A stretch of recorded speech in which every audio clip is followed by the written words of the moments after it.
Milujete vodu, teplý kúpeľ alebo radšej ľadové osvieženie v podobe studenej sprchy?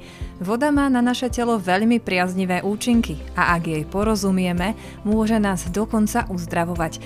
V dnešnej časti rozhovorov z Piešťan sa rozprávam s Gabrielou Špankovou, ktorá masážou v teplej vode prináša mnohým úľavu, upokojenie, či už na úrovni psychickej alebo fyzickej. Na úvod ešte dodám, že tento diel rozhovorov z Piešťan sme nahrávali v piešťanskom podcastovom štúdiu Avokast.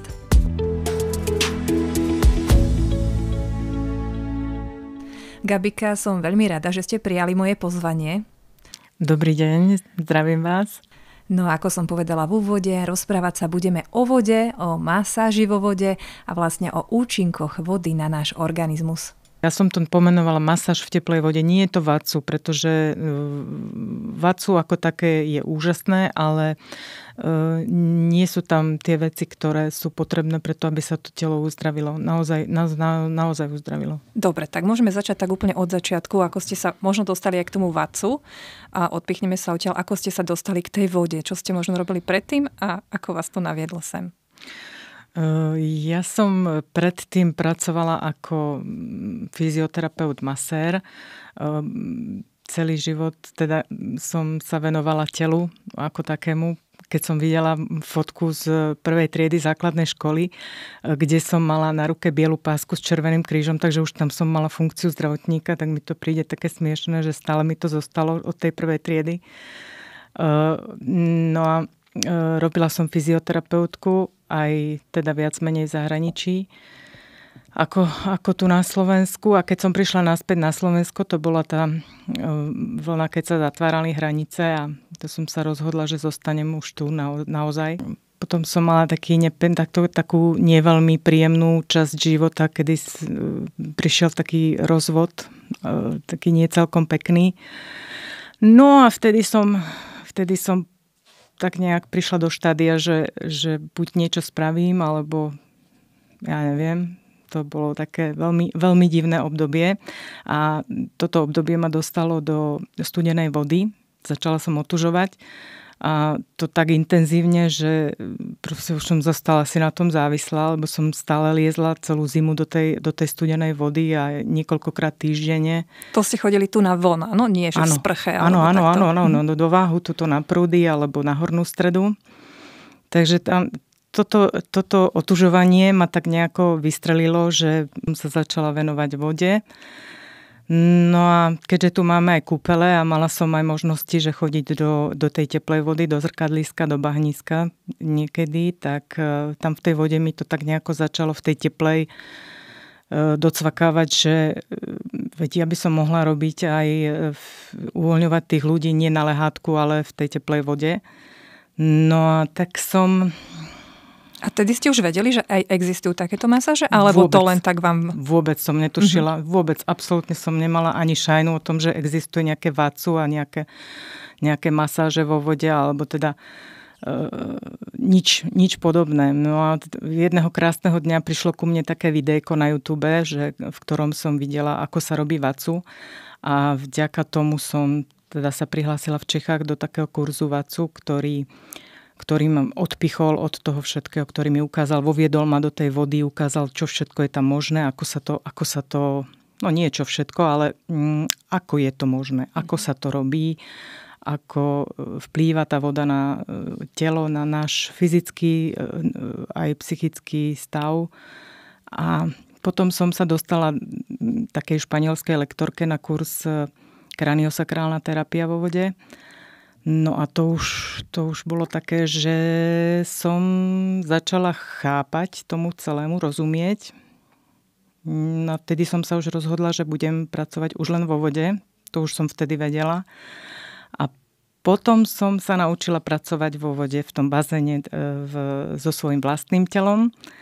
A to už mi tak začali úplne iné veci chodiť, že toto môžem spraviť. A keďže som študovala nielen fyzioterapiu, ale aj čínsku medicínu, tak mi to tak začalo nejako všetko docvakávať, že že je to všetko tak prepojené, ale skúsme si to tak rozobrať na drobné, lebo podľa mňa veľa ľudí nevie, čo to je to VATSU, možno veľa ľudí nepozná ani čo sa deje pri tej kraniosakrálnej terapii, to bolo už ešte nie vo vode. Takže začneme najprv tým VATSU, čo bolo to prvé, čiže tam sa deje čo? VATSU je viac menej také, že vodné shiatsu, má svoje také figúry, ktoré teda sa tam vykonávajú. Aj to vzdelávanie VATSU má taký, by som povedala, postup, že jeden kurz, druhý kurz, tretí kurz, až kým človek nepríde do toho konečného štádia. Je to viac menej také uvoľňovanie, taký relaxačná, skôr taká relaxačná technika. Čiže človek je vo vode, úplne sa tam nejako uvoľní a dosiahnuť tým sa dá čo? Uvoľnenie, také uvoľnenie. Ale viem, že tam to nie je také cielené. Tam to nie je také cielené, ako som si to začala ja vyrábať, že keď vidím nejaký problém, tak idem cielene. Vlastne viem, že toto treba teraz podporiť to telo v tomto, lebo aby ste boli v obraze, ja neliečím, ani nikoho neuzdravujem. Ja len sprevádzam to telo v tej vode, aby prišlo do toho štádia, že sa začne samé opravovať. Áno, taký ten samouzdravovací proces, ktorý každý v sebe máme, len nie každý s tým vie pracovať. A ďalej ešte si povedzme tú kraniosakrálnu terapiu. Kraniosakrálna terapia, tam sa pracuje takisto s mozgomieskovým okom a s fasciálnym systémom a je to také hĺbkové uvoľňovanie, ale zase mi tam chýbajú nejaké veci, ktoré som si ešte tam podoplňala, takže táto akvamasáž alebo masáž v teplej vode, ako som to pomenovala, tak je to zmes všetkého. Jasné. Čiže páčilo sa mi, ako ste povedali, že vy sa viete aj, keď vidíte toho človeka, tak viete, s čím mu môžete trošku dopomôcť. Tak si to skúsme povedať, že mám teraz ja záujem o tú masáž, ma to nadchlo, vyzerá to teda fantasticky.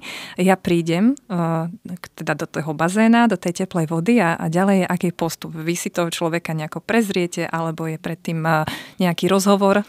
Ja sa snažím vždy predtým taký telefonický rozhovor, aby som si zistila, či ten človek užíva nejaké lieky, či má nejaké diagnózy, či nejaké úrazy, absolvoval operácie. Toto všetko mi veľa napovie. Dokonca aj to, keď mal človek zlomený malíček na nohe. Ja sa vždy ešte pýtam, že na ktorej nohe, tak oni sa smejú, že či to není jedno, hovorím, není. Takže áno, predtým je ten telefonický rozhovor a keď už potom sa stretneme v tom bazéne, tak dostanete také plaváky na nohy a ja vám vysvetlím, čo je vlastne vašou úlohou, čo budete robiť. Vlastne nič, ležať na vode a snažiť sa vypnúť. Pokiaľ nepôjde vypnúť tá hlava, tak sa sústrediť na dýchanie a potom sa to začína. Potom začínam skenovať to telo a začína sa s nervovým systémom upokojiť nervový systém. To je základ. Nie vždy sa to podarí na prvýkrát upokojiť nervový systém, pretože žijeme v takej dobe, ako žijeme a ľudia sú veľmi, veľmi, veľmi, veľmi vystresovaní. Už len tým, čo sa deje okolo nás, tá situácia celá, tak je to také... Núti nás to do toho stresu a potom to telo nevie prepnúť do kľudu. Mm-hmm. Plus aj to, ako ste povedali, že vypnúť tú hlavu, to poznáme väčšinou, aj keď chceme ísť večer spať a proste to sa nedá, tá hlava stále ide a ešte to bož, keď sa povie, že teraz si tú hlavu vypnite, no to sa asi nedá. Takže vy teda ste v tej vode, človek tak leží na tej vodnej hladine. Ano. A prichádzate teda vy s tými rukami a snažíte sa upokojiť nervový systém. Ako to vyzerá v tej vode? Tak ono to vyzerá také ťažko povedať. Vyzerá to, ako keby som nič nerobila možno. Alebo hrá tam nejaká hudba? Alebo musí tam byť úplne ticho? Ja som zo začiatku aj skúšala aj s hudbou. Dokonca som skúšala aj tak, že som si spievala pri práci, že som si v tom bazéne ja spievala. Ale prišla som na to, že najlepšie je, keď je tam tá voda počuť. Že tam sa tá voda cirkuluje, žblnká, tečie a tá voda má samotná taký upokojujúci účinok, takže tú hudbu som prestala používať. Je to oveľa lepšie bez tej hudby. A upokojiť nervový systém s tým, že krčná chrbtica a hlava. Krk a hlava.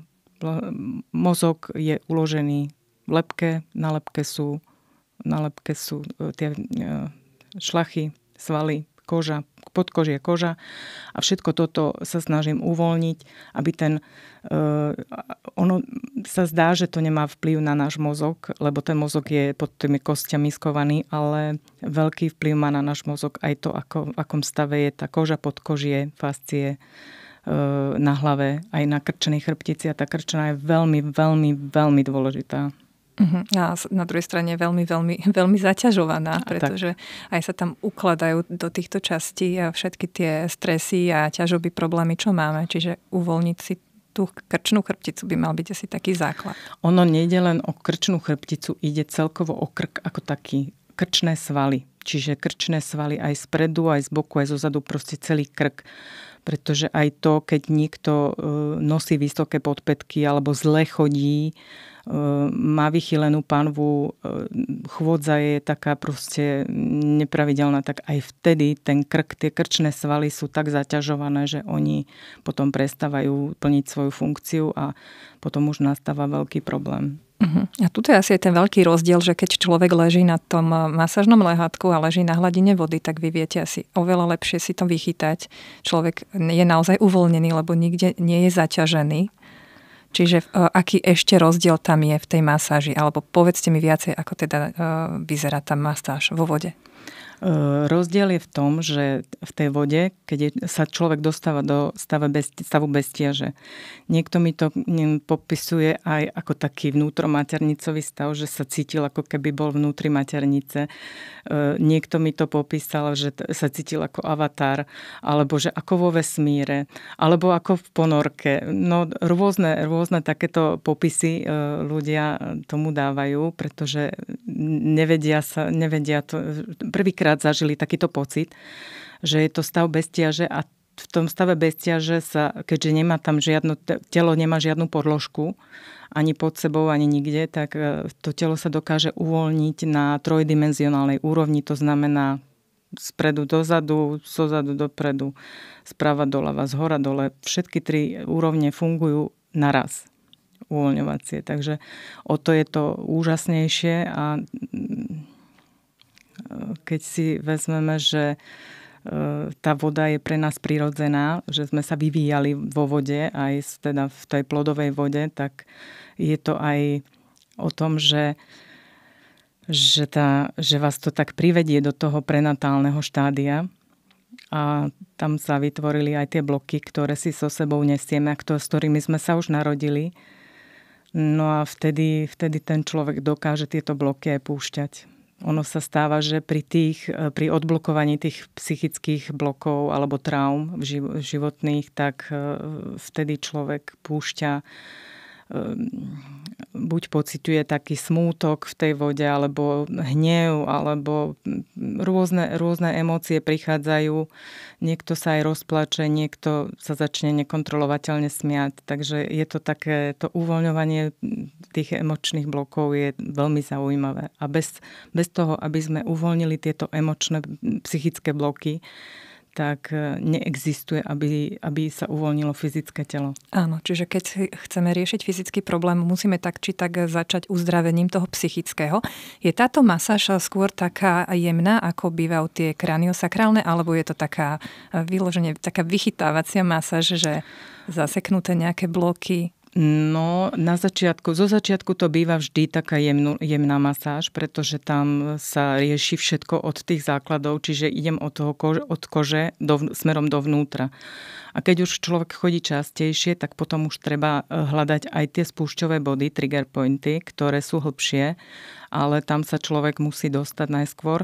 No a to už je také, že buď štipnem, alebo zatlačím, ale nie je to nič také brutálne, čo by nevydržal nikto, takže to myslím si, že to nie je nejaká strašidelná vec. Skôr mi šlo o to, že keď sa povie masáž, veľa ľudí si predstaví naozaj takú masáž na tej podložke, takú citeľnú, hej, že má potom taký pocit, že jak mi to dobre rozmasírovali. Tuto nie je výsledok toho, aby človek vyšiel z tej vody taký, že jak ma to boli, ako mi to tam ale nie. Nie, toto nie je také. Je to také jemné uvoľňovanie a hlavne zo začiatku je to veľmi jemné uvoľňovanie. Už potom, keď sa tie vrchné časti uvoľnia, tak už potom do tých spodnejších sa ide tak trošku máličko viacej, ale to by som nejako nepopisovala. Čo sa týka po bazéne, tak to je rôzna reakcia. Tí ľudia reagujú úplne, že to sa ani nedá popísať, že nejaký rovnaký scenár, presne, lebo niekto je unavený po masáži, niekto je proste naspídovaný, že by mohol neviem čo robiť. Niekoho to bolí, niekto nepociťuje žiadne bolesti, niekto sa na druhý deň zobudí so svalovicou neskutočnou, že sa nevie ani hýbať. Ale vždy je to o tom, čo sa v tej vode začne riešiť. Áno, čiže môžeme to brať ako, že podvedome sa v tom tele prebudí ten hlavný problém. Od čo to vlastne závisí, že ako sa človek potom cíti? No, závisí to od toho samotného vnútorného problému fyzického, ktorý má. Keď sa začne riešiť ten fyzický problém a odblokovávať sa tie fyzické bloky, tak vtedy to niekomu, zase ja to všetko tak ako by sa snažím pomenovať podľa čínskej medicíny, podľa energetických dráh vnútorných orgánov a vždy tá dráha vnútorného orgánu, ktorá sa rieši, tak vždy tam človek pociťuje buď takú slabosť, alebo sa tam môže spraviť výrážky, sa tam môžu spraviť, alebo začne svrbieť tá časť, alebo tá svalovica sa prejaví. Proste sú rôzne prejavy, naozaj rôzne. Aby sme si teda ešte povedali, a toto všetko robíte v Piešťanoch. Ja dám potom do popisu epizódy aj na vás kontakt, aby kto bude mať záujem, vás kontaktoval. Ako dlho toto celé trvá? Koľko človek je v tej vode? A ešte mi povedzte, že kto vlastne má takú predispozíciu na toto, že je vhodný adept, alebo s akým problémom, s čím možno do tej vody sa ísť neodporúča? Áno, robím v Piešťanoch. Momentálne som v bazéne rehabilitačnom v Piešťanoch. A kto je adept? No ja by som povedala, že asi všetci. Pretože nepoznám človeka, ktorý by nemal či už fyzicky alebo psychicky nejaký taký blok v sebe, ktorý stojí za to sa mu povenovať, odblokovať a tá kvalita života sa úplne posunie do úplne iných dimenzií. Takže ja tak vo všeobecnosti vravím, že či už je to nefunkčnosť nejakých vnútorných orgánov, či sú to zablokované kĺby, svaly, bolesti svalov, kĺbov, šliach, migrény, bolesti hlavy. Tam tá indikácia je fakt rôzna.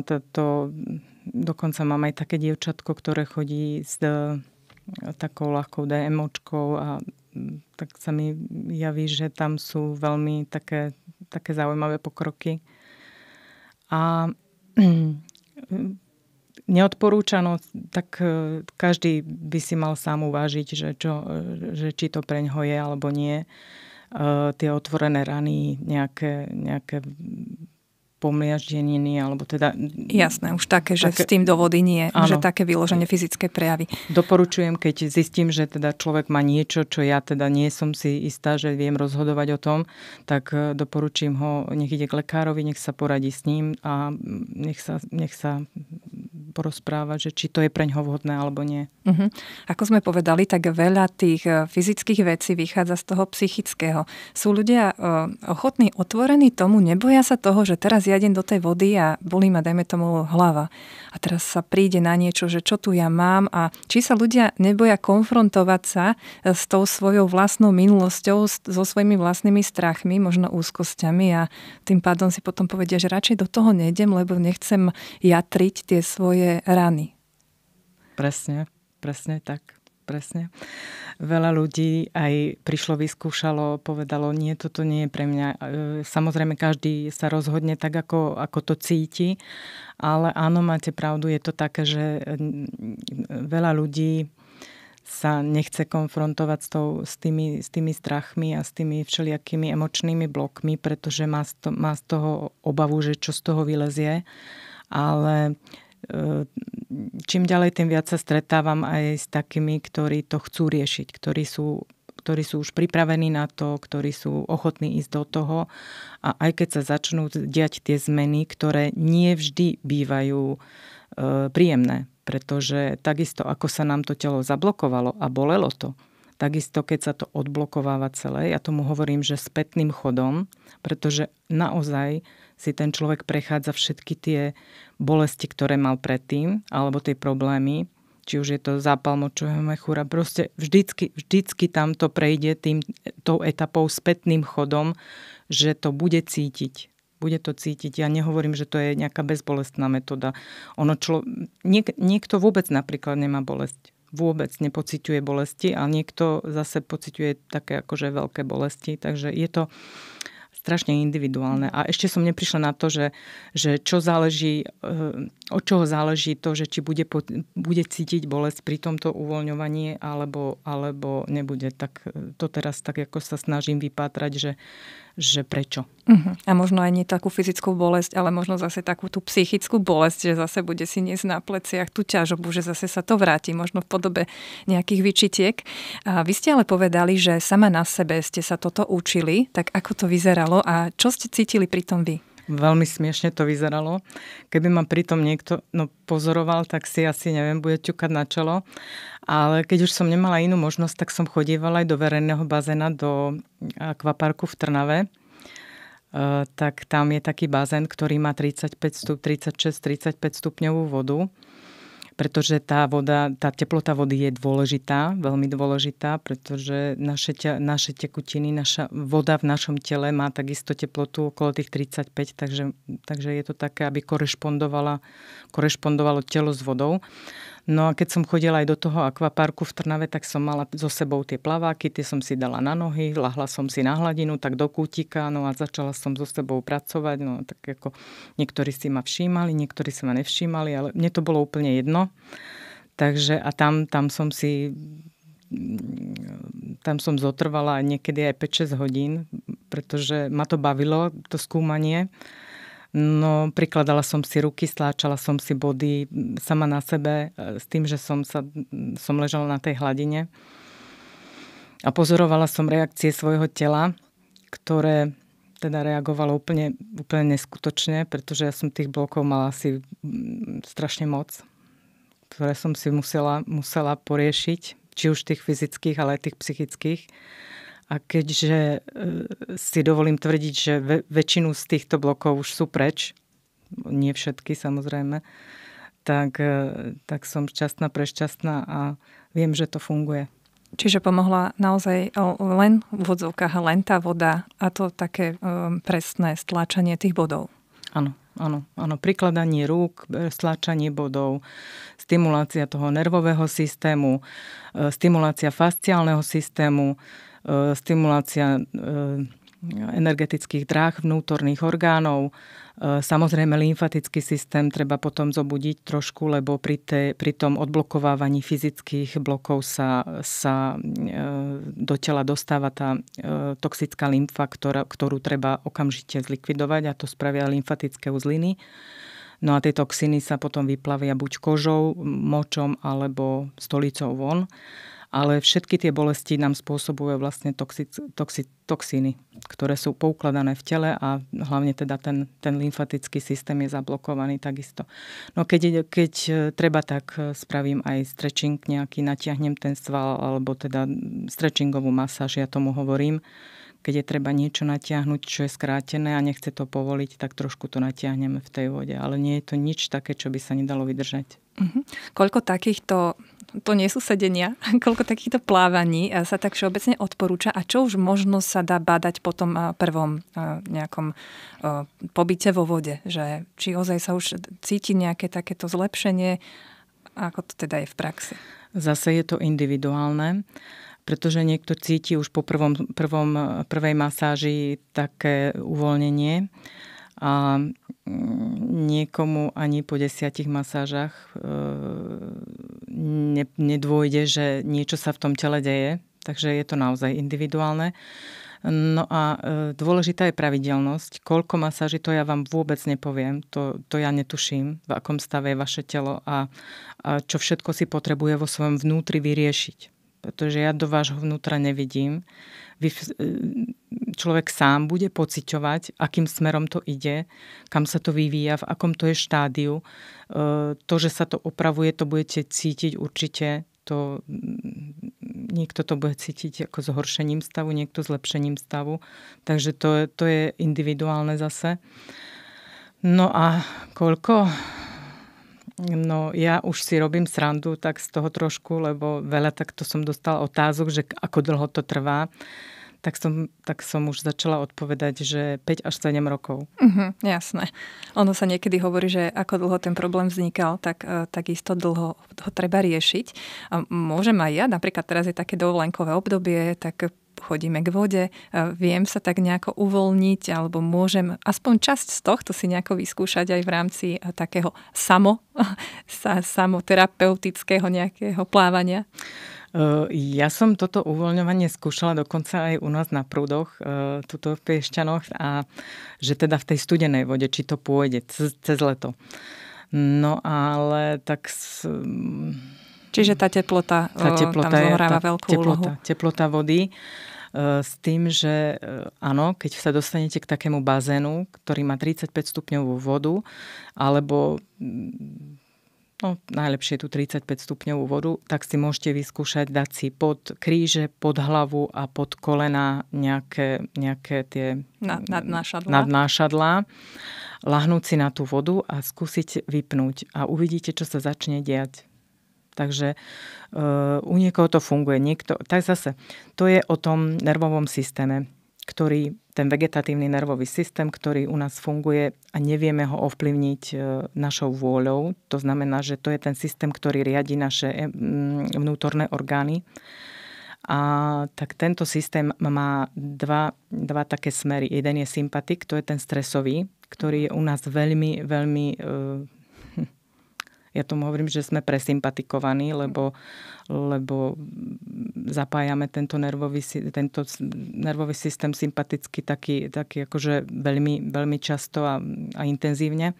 A potom je parasympatik, ktorý je kľudový. A v tomto parasympatickom systéme fungujú naše vnútorné orgány, aj trávenie, aj vylučovanie. Takže keď my sa dostaneme do stresového režimu, tak nemáme šancu, aby nám fungovali tie vnútorné orgány tak, aby to bolo v poriadku. Takže preto máme toľko aj tých intolerancií, aj všetkého, že vlastne tie vnútorné orgány nefungujú. Teraz vychádza veľmi veľa štúdií, že ľudia ako keby zabudli robiť nič. Že nevieme na jednej strane nielen, že vypať tú hlavu, ale že keď sa dostaneme do situácie, že nemáme vyplnený ten čas, tak ideme hneď zase niečo robiť, pretože nevieme len tak byť so sebou. Tak možno aj toto by mohol byť taký priestor naučiť sa byť len tak sám so sebou, nájsť v sebe ten taký vnútorný hlas a počúvať sa. Áno, presne o tom toto je, že človek, keď má chvíľku pre seba, povedzme si na rovinu, kto z nás si dokáže, no ja už to dokážem, chvála Bohu, sadnúť si v obývačke len tak, bez televízora, ja žijem teda bez televízora už 2 roky a je mi dobré, len tak si sadnúť v obývačke, nič si nezapínať, len tak sedieť a byť a nechať tie myšlienky plynúť a zostať v tom pokoji, no toto je veľmi dôležité, veľmi, veľmi dôležité.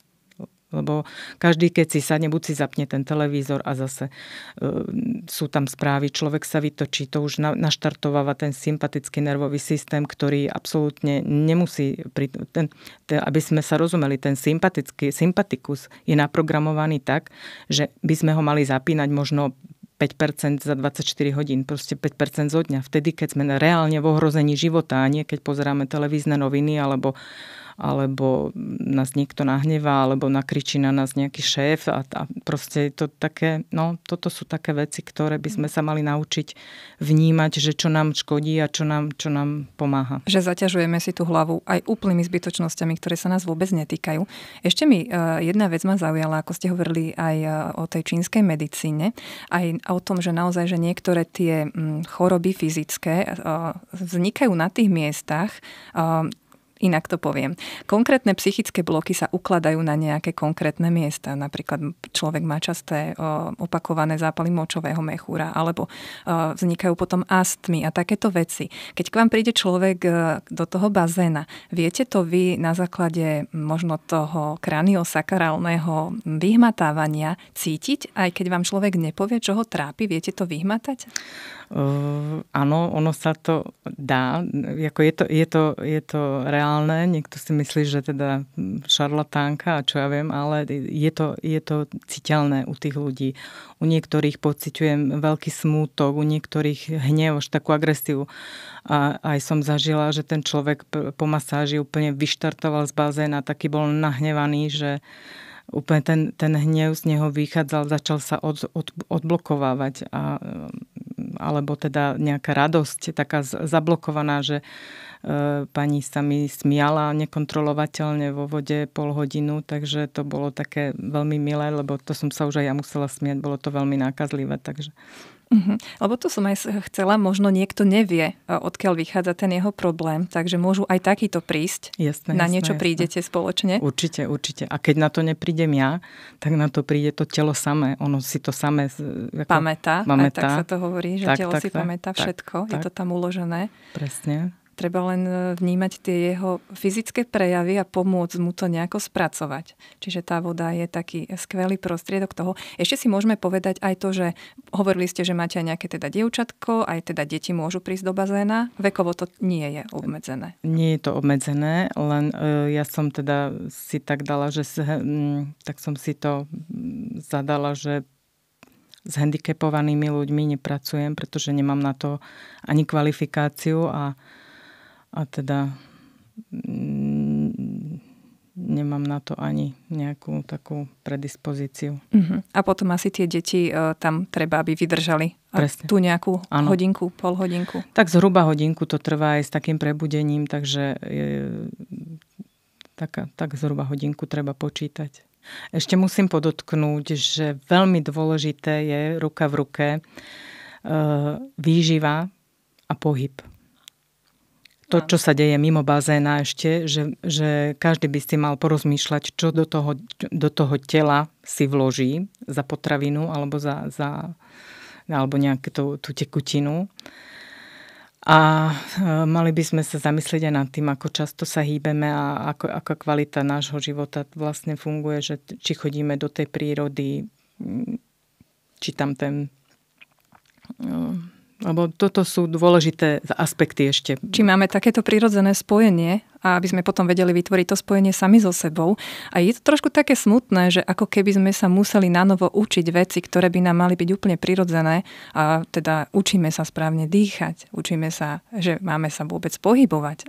To sú také veci, ktoré by sme mali mať prirodzene dané, čiže toto ide ruka v ruke s tým uzdravovacím procesom, plus teda, ako ste vypovedali, ešte aj tá strava. Možno by ma ešte zaujímalo z tej čínskej medicíny, čo by sme vedeli možno my zakomponovať do takého našeho bežného života.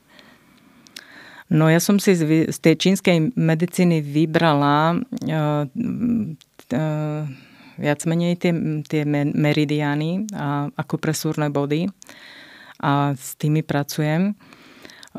Byliny Čo sa týka bylín v čínskej medicíne, s tým sa moc nestotožňujem, pretože viem, že my máme na Slovensku neskutočné množstvo bylín, ani o nich netušíme, ani nevieme koľko veľa. A tie sú pre nás prirodzené, pretože rastú na našom území, kde žijeme. Takže si myslím, že nepotrebujeme žiadne také doplnky z Číny alebo od niekiaľ tisíce kilometrov ďaleko. Z čínskej medicíny. No tam tie akupresúrne body by som vyzdvihla a tie energetické dráhy vnútorných orgánov. A vyslovene som sa teda...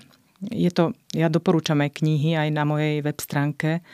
Doporučujem knihy Meridiány dráhy života alebo Tao, ktoré sú o tej čínskej medicíne. Tam je to tak veľmi, veľmi pekne zhrnuté. To sú také najkrajšie knihy, najlepšie spracované, s ktorými som sa stretla a ktoré si myslím, že pochopí aj taký normálny bežný človek. Možno treba viackrát čítať, ale určite pochopí. A tam sú aj tie prepojenia tých vnútorných orgánov, že s ktorým spolupracuje. Keď oslabí sa jeden, tak zároveň sa oslabí aj tento. A je to tam dosť pekne vykreslené.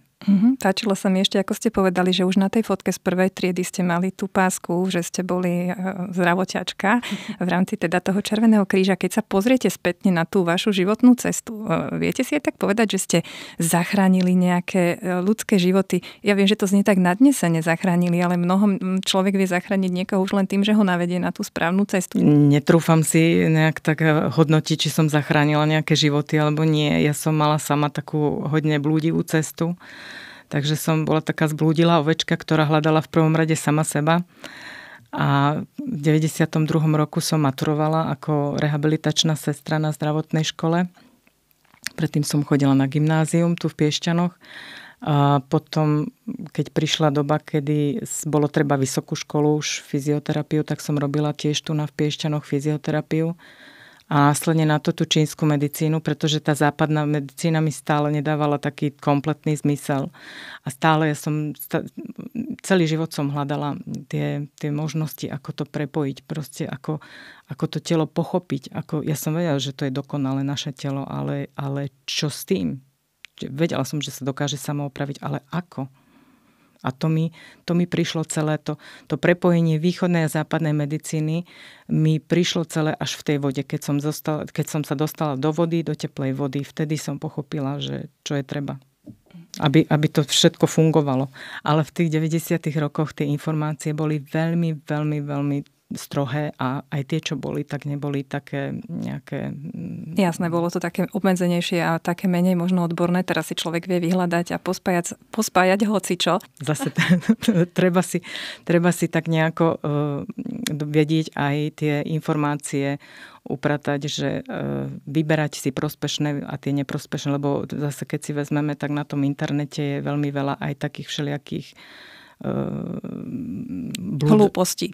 A najlepšie podľa mňa úplne je zveriť sa do rúk odborníkom a nerobiť niekedy toho odborníka, že my sme odborníci na všetko. Nie, teraz moje telo má nejaký problém, tak radšej sa naozaj zverím do rúk odborníka a nebudem na sebe kadečo skúšať len tak, čo som si náhodne vygooglil, lebo si môžeme ešte viac ublížiť. Áno, a vidím to tak, že aj ja som bola kedysi, som si myslela, že som odborník na to telo a pritom môžem spätne povedať, že som dialo sa to vlastne preto, lebo som hľadala tú cestu a veľakrát som robila aj veci, s ktorými už teraz nesúzním vôbec. Takže, ale bolo to v rámci tej cesty, ináč by som sa nedostala tam, kde som. A toto je možno aj naozaj také dôležité a dobré, keď si človek vie povedať, že toto som nerobil dobre, priznať si to, pretože veľa ľudí si nedokáže spätne priznať, že niečo som robil zlé, tvárime sa, že sme úplne neomylní. Nie. Toto je tiež cesta k tomu, aby sme psychicky boli v pohode, potom aj to naše telo sa bude cítiť oveľa lepšie. Tak. A jedná sa či už o pracovnú oblasť, alebo o súkromnú. Ja som mala tú cestu hodne kľukatú a ťažkú, takže ale niekedy sa hovorí, že tá kľukatá cesta, za tým prinášajú sa tie výsledky, lebo tam je naozaj vidieť, že človek so sebou pracoval. Presne tak, presne tak. Ja vám veľmi pekne ďakujem za rozhovor. Verím, že aj naši poslucháči si odniesli veľa zaujímavých informácií a budem rada, keď napíšete do komentára, ako sa vám dnešná epizóda páčila. Takže ďakujem veľmi pekne. A ja vám ďakujem za pozvanie. A vám ďakujem za počúvanie.